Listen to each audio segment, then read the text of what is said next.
Welcome back to Yahoo Finance Live. It is, of course, March. That means March Madness, which was not the case last year due to COVID-19, but this year, some tweaks being taken to make sure that we can do so safely.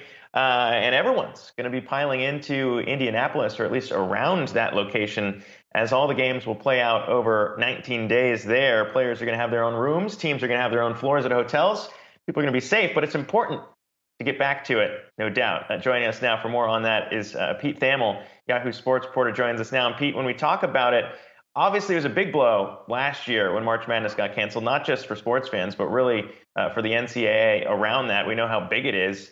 Talk to me about what your expectations are, how different it's going to be this time around to be all in one city. Well, it's surreal, right? They always talk about the road to the Final Four. Well, the Final Four is now like a cul-de-sac. Everybody's kind of on the same block. And so usually there's 8 sub-regionals, obviously then 4 regionals the next weekend, and then it builds to the wonderful crescendo of the Final Four. It doubles as the coaches' convention. It doubles the convention for all the hoops junkies around the country. So it's certainly going to be exponentially different this year. Most teams are either traveling to Indianapolis right now or have already gotten there. We have a Yahoo Sports bracket show later today. We chatted with Nate Oates, the Alabama coach. He was literally on his Zoom on the bus wearing his mask, driving from the SEC tournament up to Indianapolis. So just things will be different. There'll only be 25% fans in terms of the arena being full. The arena's being full there, but there'll be fans and there'll be games. Pete, can you talk about what this means from a revenue standpoint from the NCAA? I mean, last year certainly was a significant hit, not just because March Madness was canceled, but because so many different sporting events were canceled. We know a lot of universities have canceled some sports because they just can't support it. What is this particularly, when we talk about March Madness, what does it mean from a revenue standpoint? I don't think, Akiko, you can overstate how important this is for literally the future of the NCAA.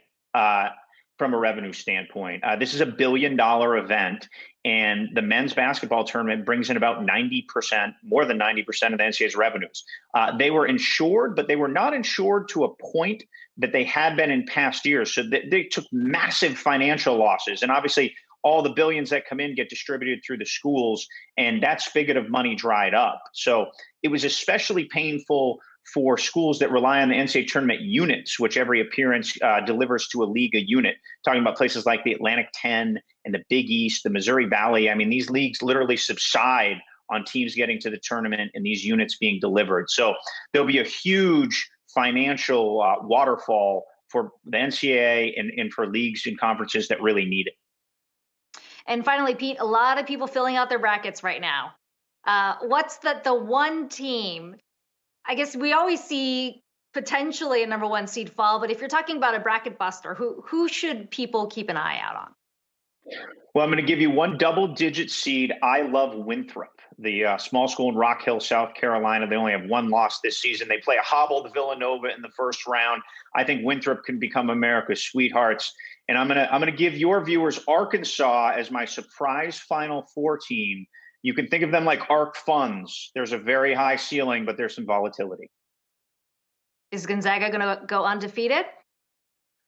I have a hard time picking against Gonzaga. They've just been that good. They've been that dominant. Picking them is probably a bad strategy to win your pool because everyone is going to pick them. Yeah. But what a story it would be, Akiko. First undefeated team in college basketball to run through the tournament since 1976.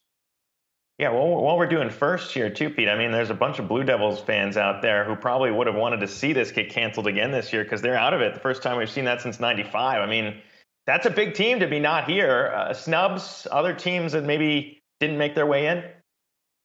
Duke didn't get snubbed. They stunk this year. Kentucky is obviously another big name team that didn't make the tournament. And then Louisville was a surprise snub last night.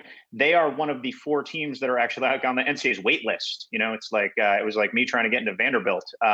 They're just sitting on the outside. If God forbid something happens COVID related to one of the teams in the tournament, Louisville would be the first team to slide in.